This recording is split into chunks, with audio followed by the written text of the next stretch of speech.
오늘은 사무엘상 19번째 시간 위험한 일을 당할 때 나의 태도는 이라는 제목으로 말씀의 은혜 나누도록 하겠습니다. 아마 10월 달로 우리 사무엘 마무리할 것 같고요. 그 다음에 다음 달로 넘어가면 신약으로 넘어가서 또 새롭게 말씀의 은혜 나누도록 하겠습니다. 지금 인터넷으로 38분 들어와서 함께 예배하고 계시고요. 우리 배진희 권사님만 예배하고 있습니다. 이렇게 출석 체크해 주셨네요. 예, 그 남은 익명의 37분도 다 출석 체크해 주시고요. 우리 사람에게는 익명이 되지만 하나님께는 다 실명이 됩니다. 그러니까 이름 남기셔서 이렇게 제가 출석 체크하라는 것은 이름 남기고 예배 드리는 거랑 그냥 익명으로 예배 드리는 거랑 완전히 다를 거예요. 그래서 우리가 같은 마음으로 현장에 있는 것과 같은 마음으로 함께 예배 드려 주십사 하는 마음으로 부탁하는 거니까 적극적으로 인터넷으로라도 예배에 참석해 주시면 고맙겠습니다. 이 사무엘상을 계속해서 묵상하면서 우리는 두 부류의 사람을 대표적인 사람이죠. 두 명의 대표를 만나게 됩니다. 바로 다윗과 사울 왕의 모습을 아주 대조적으로 어떻게 보면 이 사무엘상의 저자가 이 두 사람을 아주 그냥 대조적으로 묘사하면서 뚜렷하게 다윗에게 묘사하는 것을 보게 됩니다.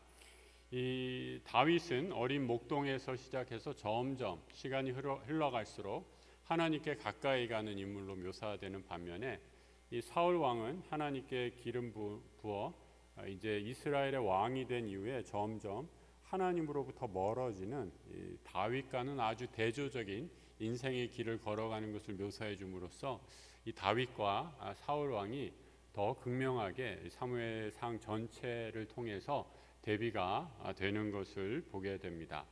여러분은 어느 사람을 모델로 삼고 싶으세요? 당연히 다윗 아니겠습니까? 우리가 점점 신앙생활을 할수록 다윗처럼 믿음이 성장해서 하나님께 가까이 가는 것, 그것을 우리 신앙의 가장 큰 목표로 삼아야 될 줄로 믿습니다. 오늘 이 자리에 나오신 모든 분들이 오늘 예배를 통해서 또 말씀 묵상과 기도를 통해서 하나님께도 한 걸음 더 나아가는 은혜를 누리시기를 축복합니다.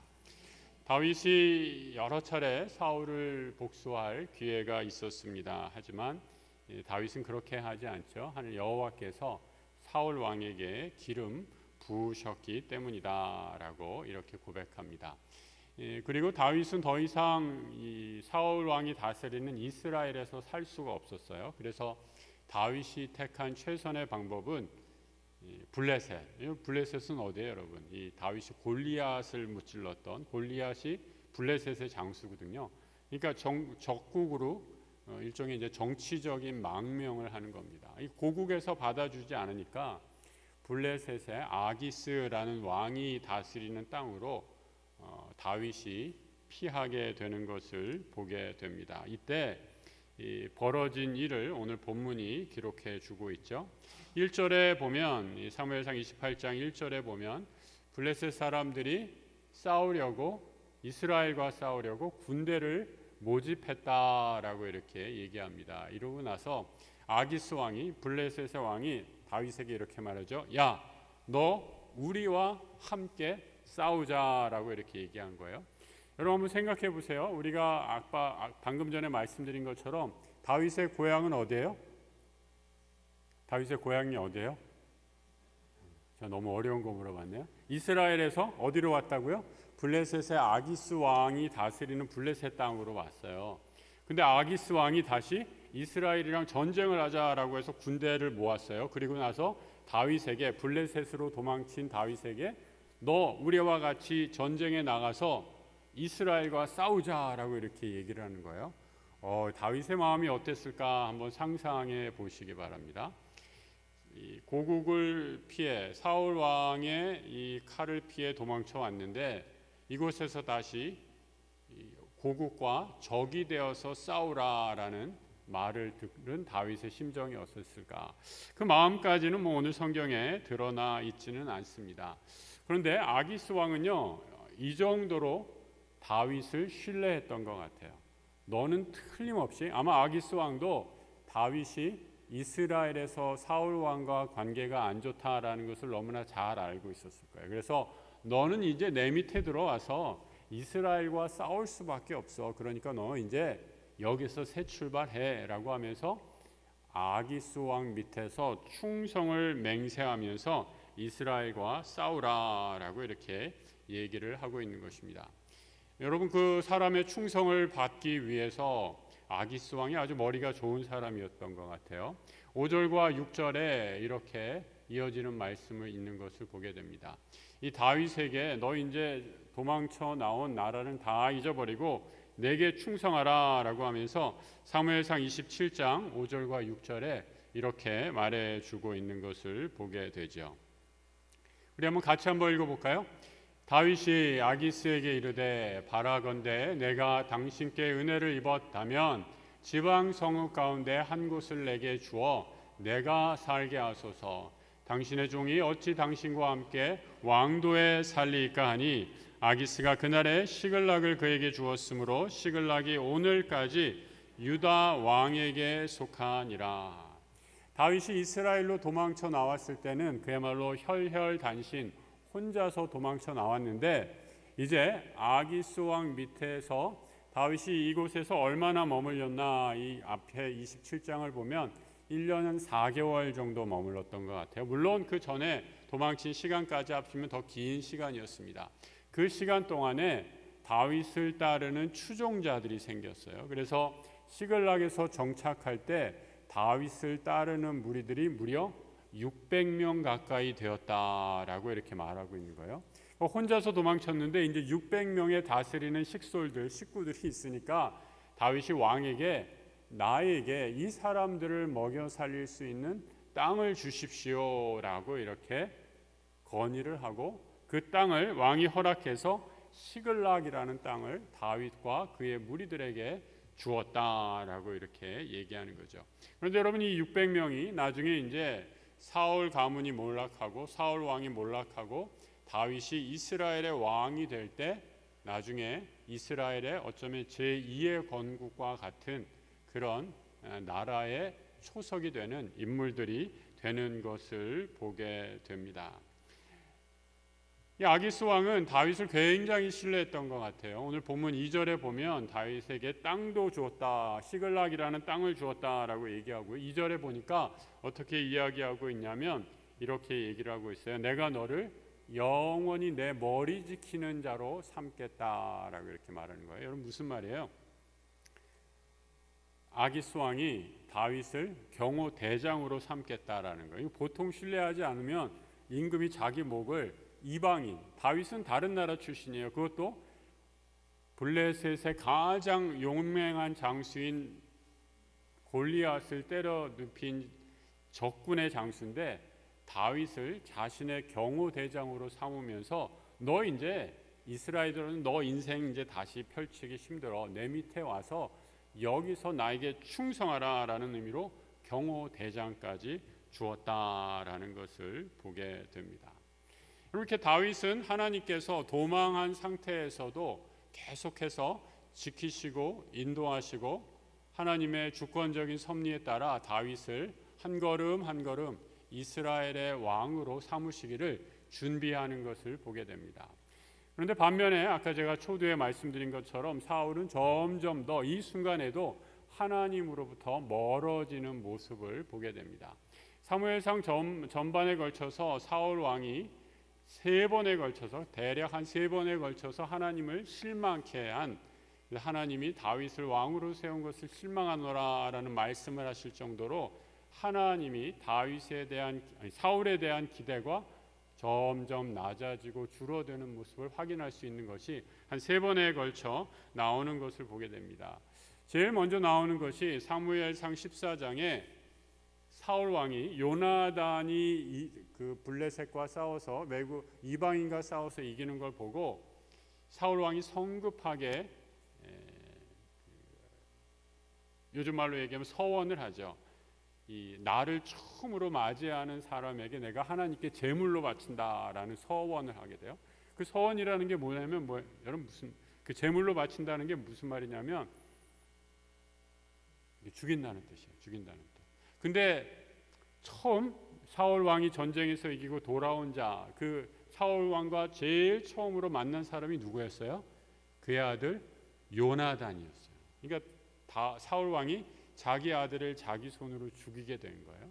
그러니까 이거 자기 아들을 자기 손으로 죽일 수 없으니 자기가 말해놓고선 얼렁뚱땅 하면서 그냥 이렇게 넘어가고, 근데 하나님과의 서원을 지키지 않은 것, 여기에 대해서 하나님이 이 14장에서는 그렇게 구체적으로 얘기하지 않지만 하나님과 다윗 관계에 뭔가 문제가 생기고 있다라는 것을 우리는 발견할 수 있게 됩니다. 그리고 15장, 16장으로 넘어가면 무슨 사건이 나오냐면 여러분들이 잘 아시는 아각 왕이라는 사람을, 이방인인데 하나님이 사울 왕에게 그 아각 왕을 다 진멸하라라고 이렇게 명하십니다. 그런데 사울 왕이 어떻게 했어요? 아각 왕이 가진, 전쟁에서 승리를 했습니다. 엄청난 승리를 했는데 아각 왕이 가진 전리품들이 탐이 나서 그것을 어떻게 했어요? 인마이 포켓한 것이 자기 주머니에 이렇게 넣어버린 거예요. 하나님이 그 일을 계기로 사울 왕을 버리셨다라고 이렇게 이야기하면서 16장에 사무엘 선지자를 통해 다윗에게 기름을 붓는 사건이 이어지는 것을 우리가 확인할 수 있습니다. 그리고 오늘 28장이 어떻게 보면 하나님이 사울에 대한 세 번째 실망이다라고 이렇게 얘기할 수 있고요. 그리고 사무엘상 31장에 가면 마침내 사울 왕이 전사하게 되고 그의 가문이 완전히 그야말로 폐가 멸문지화 당하는 그런 일들이 일어나게 되는 것을 확인할 수 있습니다. 이 28장이 나오는 이 사울 왕이 몰락하는 그 배경이 굉장히 중요한 것이 3절에 보면 이렇게 시작을 하고 있습니다. 28장 3절의 말씀인데요. 제일 처음에 어떻게 돼 있어요? 사무엘이 죽었으므로 온 이스라엘이 그를 두고 슬피 울었다라고 이렇게 얘기합니다. 블레셋이 거대한 군사를 이끌고 이스라엘에 침입을 했는데 이때가 마침 어느 때였냐? 설상가상으로 이스라엘의 선지자, 영적 지도자인 사무엘이 죽었다라고 이렇게 얘기를 하고 있습니다. 근데 사무엘이 그러니까 나름 각성을 한 것 같아요. 야, 이게 사무엘 선지자, 내가 의지했던 사무엘 선지자가 돌아가셨으니 이제 내가 좀 정신 차려야겠다라고 하면서 아주 반짝 정신을 차립니다. 아까 방금 띄워주셨던 28장 3절 다시 한번 좀 올려주세요. 사무엘이 죽은 후에 사울이 그래서 이렇게 해서는 안 되겠다라고 하면서 어떻게 했어요? 그 후반절에 보면 사울은 신접한 자와 박수를 그 땅에서 이스라엘에서 쫓아내었다라고 이렇게 말씀하고 있죠. 그러니까 요즘 말로 하면 사울 왕이 정신 차리고 나름대로 종교 개혁을 단행했다라는 거죠. 우리 이스라엘은 하나님을 믿는 백성인데 어느새 사무엘이 점점 병들고 마침내 돌아가시게 되자 이스라엘의 무당, 박수, 귀신 들리는 점 보는 사람들 너무 많아졌다라는 거예요. 그래서 이때다라고 생각하면서 사무엘이 정신을 차리고 그 모든 하나님 외에 무당, 우상신들을 다 제하여 버렸다라고 이렇게 말씀하고 있는 거죠. 여기까지는 좋았어요. 그런데 문제는 딱 여기까지였습니다. 이렇게 종교개혁을 단행하고 우상, 그 박수, 신접한 자 다 몰아냈는데 사울이 블레셋을 보고 반응한 모습이 5절에 이렇게 나옵니다. 사무엘상 28장 5절이죠. 같이 한번 읽어볼까요? 사울이 블레셋 사람들의 군대를 보고 두려워서 그의 마음이 크게 떨린지라. 그럼 적을 앞에 두고 적어도 지도자라면 두려워서, 우리 요즘 아이들 말로 쫄린다고 그러잖아요. 쫄려도 감추고서라도 앞으로라고 해야지 지도자 아닙니까? 근데 사울 왕이 가장 먼저 두려워하고 있었다라고 이렇게 말합니다. 여러분, 두려움은 죄가 아니에요. 우리 인간에게 생기는 자연스러운 감정입니다. 여러분은 지금 두려우십니까?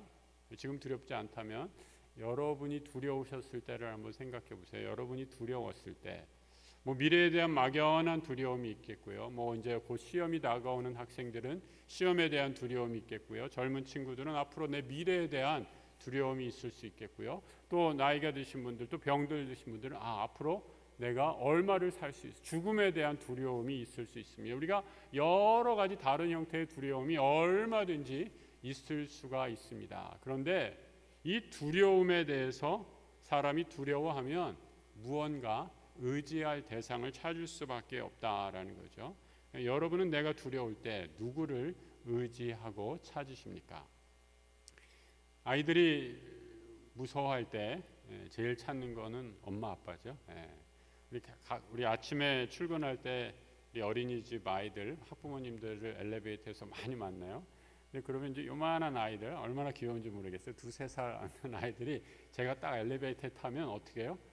웬 아저씨가, 큰 아저씨가 막 이렇게 있다가 엄마 뒤, 아빠 뒤로 쏙 숨어요. 그리고 이렇게 빠꼼히 내려봐요. 그게 무슨 의미예요? 아저씨는 무서워, 못 보던 아저씨인데 누구야, 이런 거죠. 근데 혼자 있으면 더 두려울 텐데 엄마 아빠가 딱 옆에 지키고 있으니까 이렇게 보면서 두려움을 이겨내더라라는 겁니다. 여러분은 두려울 때 누구를 의지하십니까? 이 사울과 다윗을 이렇게 보면 여러분 상대가 안 되는 이 적수잖아요. 사울은 왕이었고 다윗은 지금 도망가는 상태에 있고 아무것도 없는 상태로 도망갑니다. 심으로 보면, 외적으로 드러난 것만 보면 사울이 다윗을 두려워할 이유가 아무것도 없습니다. 그런데 사울이 두려워하는 것이 한 가지 있었죠. 무엇입니까?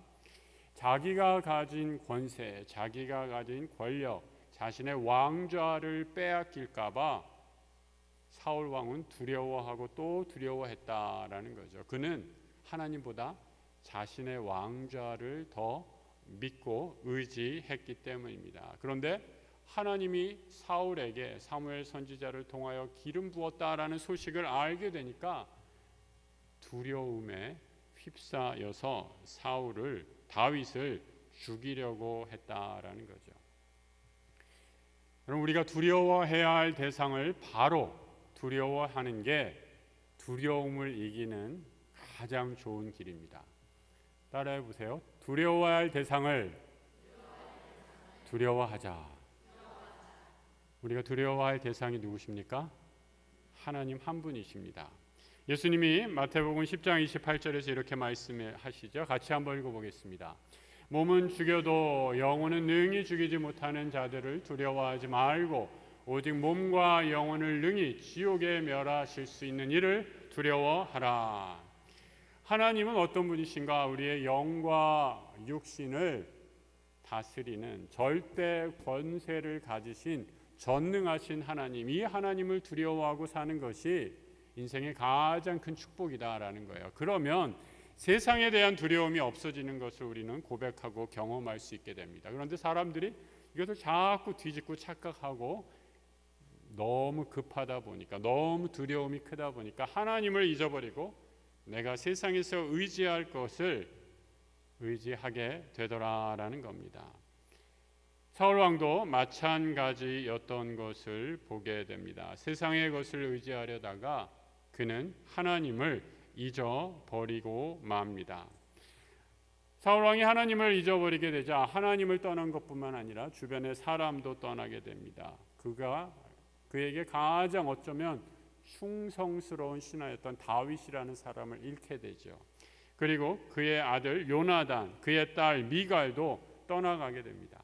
여러분, 이 사울 왕의 삶, 우리가 사무엘상을 읽으면서 다윗의 삶에 물론 이렇게 포커스를 하면서 집중을 하면서 읽어야 되지만 사울 왕의 삶도 이렇게 가만히 쫓아가다 보면 이 사울 왕의 삶이 어떻게 망가지는가, 어떻게 하나님으로부터 멀어지는가라는 것도 굉장히 흥미로우면서 이게 입체적으로 대비가 되는 것을 보게 됩니다.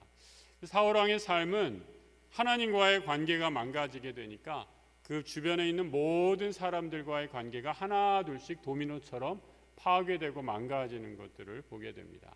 그래서 여러분이 하나님과의 관계를 우리가 잘 붙잡고 있어야 다른 사람과의 관계, 수평적인 관계도 바로 서 있는 것을 보게 됩니다.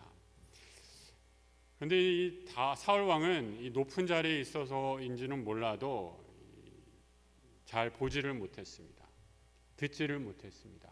이 높은 자리에 있게 되면, 권세를 갖게 되면 가진 그 한 가지 위험 요소 중에 하나이지요. 내가 하는 행동에 대해서 아무도, 내가 힘을 가지고 있기 때문에 거기에 대해서 아무도 말을 해주지는 않습니다. 그러다 보니까 내가 하는 모든 일이 다 옳다라고 착각하게 되죠. 그래서 여러분, 이 민주주의 정치제도는 이런 군주제, 왕이 다스리는 군주제의 결정을 보완하려고 권력을 이렇게 분산하는 거 아니에요? 입법, 사법, 행정으로 이렇게 삼권 분립이라는 게 그런 개념하에서 탄생해서 권력을 분립시켜 나서 한 사람이 모든 힘을 행사하지 못하도록 해야 되는 건데, 사울 왕은 그런 면에서 자신의 힘에 취해서 자신의 말, 하나님을 잊어버리고 자신의 말 외에는 아무 말도, 다른 사람의 말을 듣지 않는 그런 사람이 되어버렸다라는 겁니다. 그래서 우리 그리스도인들도 여러분 마찬가지가 아닌가라는 생각이 들어요. 저는 우리 성도들이 꼭 해야 할 것 가운데 하나가, 그래서 가십을, 우리 남에 대한 소문을 듣고 나누는 게 아니라, 여러분 우리가 모일 때마다, 만날 때마다 서로의 간증을 듣고 나누는 것이 얼마나 소중한지 모르겠습니다. 하나님이 구역 예배 때 그런 것을 하는 거죠. 우리 소그룹 모임에서 늘 그런 얘기를 하는 거죠. 뭐 구역과 소그룹이 아니더라도 여러분들이 성도님들과 잠깐 만나는 시간에라도 하나님이 내 삶에서 어떻게 나와 함께 역사하셨는지, 여러분 그런 간증거리를 나눌 때 우리의 삶이 믿음으로 더 풍성해지는 것을 보게 됩니다. 여러분, 다른 사람의 간증을 듣게 되면요, 내가 말하는 것 외에 다른 사람의 간증을 듣게 되면 그 간증의 유익은 뭐냐? 첫 번째로, 이분이 어떤 분이시구나 라는 것을 알게 됩니다. 그렇죠? 당연한 거 아니겠어요? 하나님이 내가 만난 그분을 통해서 어떻게 역사하셨는지를 듣게 되면, 이분이 이러한 삶을 사셨고 이러한 어려움을 가운데서 하나님의 은혜를 체험하셨구나 라는 것을 듣게 됨으로써 그 상대방에 대한 이해가, 알미 깊어지는 것을 보게 됩니다. 또 하나, 간증을 들으면서 또 하나의 축복은 무엇이냐? 나에게 역사하시는 하나님뿐만 아니라 바로 내가 만나는 그분, 상대방을 통해서 역사하시는 하나님이 나와의 환경이랑 완전히 다르잖아요. 나에게 말씀하셨던 하나님과는 다르잖아요. 더 풍성한 하나님의 일하심을 체험하게 되는 점에서 간증을 함께 나누고 서로가 하나님의 은혜를 나누는 것이 얼마나 귀하고 소중한지 모릅니다. 여러분, 바라기는 우리가 모일 때마다 그래서 서로의 하나님, 나에게 내가 만난 하나님의 은혜를 간증하고 나누고 더 풍성히 누리시는 우리 약속의 모든 성도들 되시길 주의 이름으로 축복합니다. 벌써 꽤 오래됐네요. 하버드 대학, 미국의 최고로 좋은 대학 아니에요? 하버드 대학에서 아주 흥미로운 연구 결과를 발표했습니다. 75년간 720명 정도를 추적 조사를 했다라는 거예요.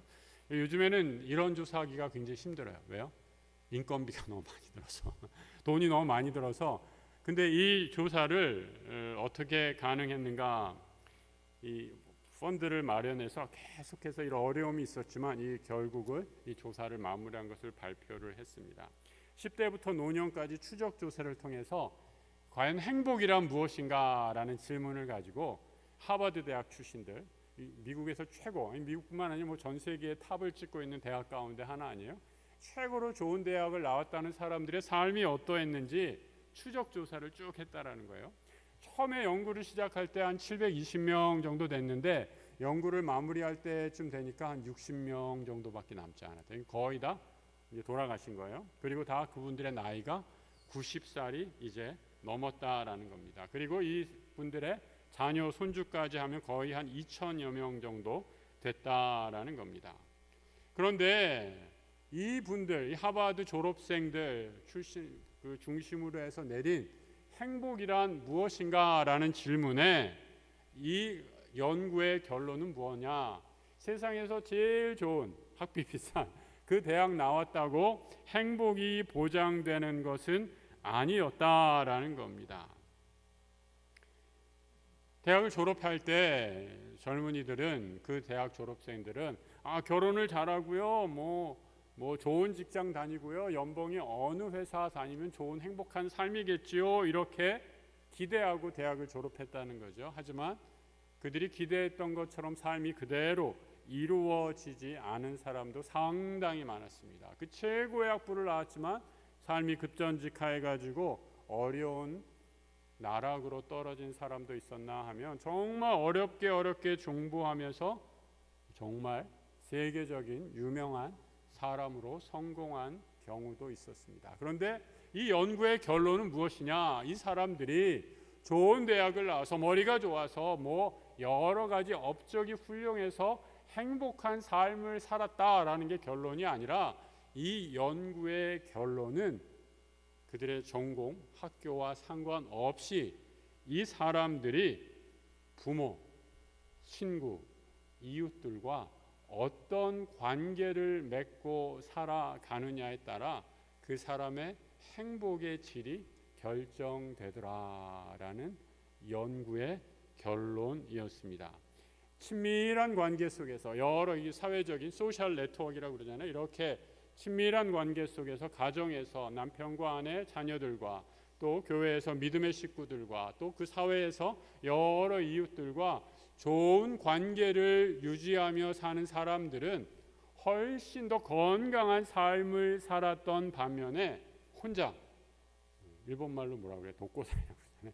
혼자 살아가는 사람, 누구와가도 어울리지 못하고 혼자 살아가는 그런 사람은, 그 사람이 뭐 IQ가 얼마였든지 뭐 학교 때 얼마나 공부를 잘했든지 상관없이 결국에는 건강도 나빠지고 외로워지고 아주 쓸쓸한 죽음을 맞이하더라라는 것입니다. 저는 이 연구가 굉장히 의미하는 바가 크다라고 생각을 해요. 여러분, 우리가 하나님과 교제, 하나님을 얼마나 우리 삶에 중심을 두고 살아가는가, 이 영적인 질서가 바로 서 있어야지 다른 모든 질서들이 바로 선다라고 생각합니다. 은혜 한번 받았다고 내 모든 관계가 갑자기 다 해결되고 좋아지지는 않을 것입니다. 또 죄 한번 지었다고 해서 하나님과의 모든 관계가 한꺼번에 다 무너지는 것도 아닐 것입니다. 사울의 삶을 통해서 우리가 계속해서 어떻게 보면 사울의 삶을 통해서 이 연구에서 하는 것처럼 이 성경을 통해서 우리가 지금 사울과 다윗을 추적 조사하고 있는 건데, 여러분 그거에서 발견하는 것은 뭐예요? 결국은 관계, 하나님과의 관계를 어떻게 하느냐에 따라서 이 연구에서 증명된 것 같은 일들이 그대로 일어나고 있다라는 걸 우리가 확인할 수 있는 거죠.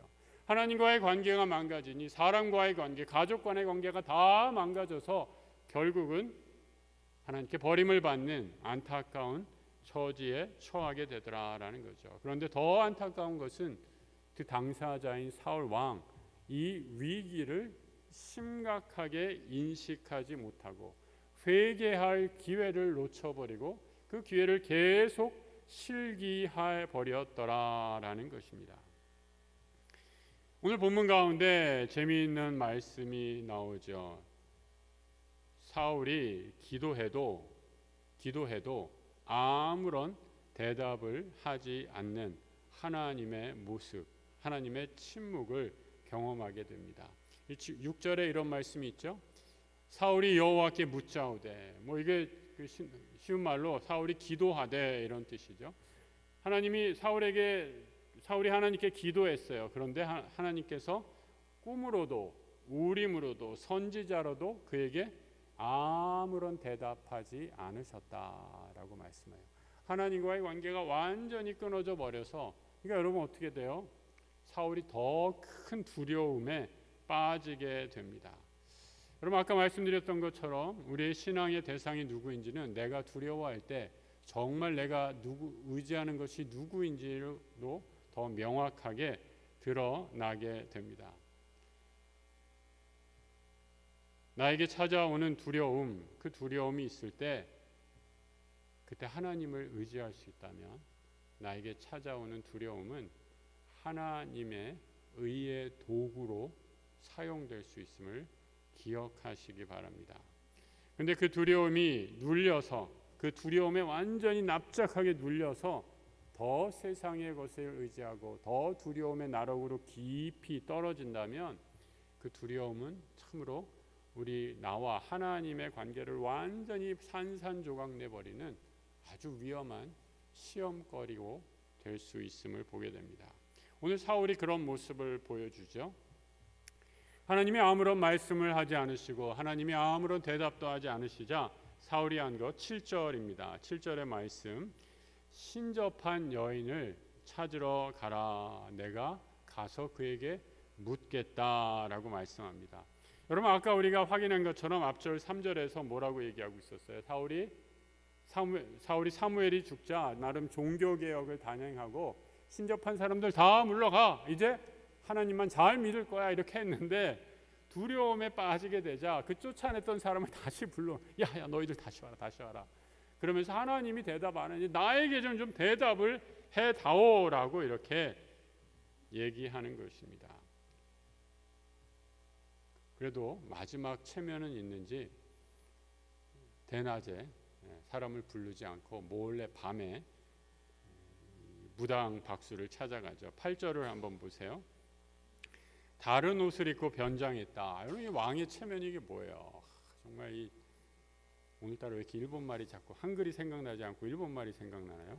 이 가오 안 쓴다고 그러잖아요. 이 왕의 체면이 이게 뭐예요? 다른 옷을 입고 변장해서 두 사람들과 함께 그들의 밤에 여인에게 이르렀다, 무당에게 이르렀다라는 거예요. 그래서 좀 신접한 무당을 불러내 다오라고 이렇게 얘기합니다. 내가 신의 음성을, 하나님께 음성을 들을 수 없으니 그 오라클, 그 신탁의 말씀을 무당에게를 통해서라도 들어야겠다라고 이렇게 말하고 있는 것입니다. 그리고 그러니까 이 여인이 뭐라고 대답해요? 참, 여러분, 이 자기가 한 말, 그러니까 말 조심해야 돼요. 자기가 한 말에 자기가 이제 덫에 걸리는 거예요. 무당을 불러내려고 했더니 어떻게 된 거예요? 이 무당이 뭐라고 얘기해요? 그거 왕이 금했어요. 왕이 다 이스라엘에서 무당들 다 쫓아내라고 그랬단 말이에요. 자기 왕에게 지금 그 말은, 내가 쫓아낸 건데 그 앞에 있는 무당이 왕이 그 명예에서 나는 그걸 할 수 없다 이러는 거예요. 그러니까 사울이 또 뭐라고 얘기합니까? 절대로 그런 일 없다, 내가 맹세한다라고 하면서 이 무당을, 신접한 여인을 자기 앞에 데리고 오는 것을 보게 되죠. 그리고 말 그대로 신접한 여인이 죽은 사무엘의 영혼을 불러내자 그가 자기 앞에서 이 왕이 금한 명령을 한 사람이 바로 사울 왕 자신임을 깨닫게 되더라라는 놀라운 말씀이 오늘 본문에 이어지고 있는 것입니다. 그럼 사울 왕 허둥대면서 자신이 금한 것을 다시 의지하는 모습이죠. 내 관심, 내 안위가 중요하다 보니까 내가 스스로 세운 원칙조차도 지키지 못하는 인간의 연약한 모습을 그대로 보여주는 대목이기도 합니다. 급할수록, 위기의 상황일수록 여러분 누구를 의지하십니까? 내 신앙의 현주소는 바로 이 위기의 순간에 드러나게 되어 있습니다. 베드로가 예수님을 3번이나 부인을 했죠. 근데 예수님 베드로가 부인할 줄을 미리 알고 계셨어요. 다 굴기 전에 내가 3번 나를 부인하리라 라고 이렇게 얘기할 때 베드로가 막 혈기를 부리죠. 아니, 절대로 그런 일이 없습니다. 나는 절대 죽더라도 주님을 부인하지 않겠습니다 라고 이렇게 얘기할 때 예수님이 다시 베드로의 말을 듣고 이렇게 말씀합니다. 누가복음 22장 32절의 말씀인데요. 내가 너를 위하여 내 믿음이 떨어지지 않기를 기도하였노니 너는 돌이킨 후에 내 형제를 굳게 하라.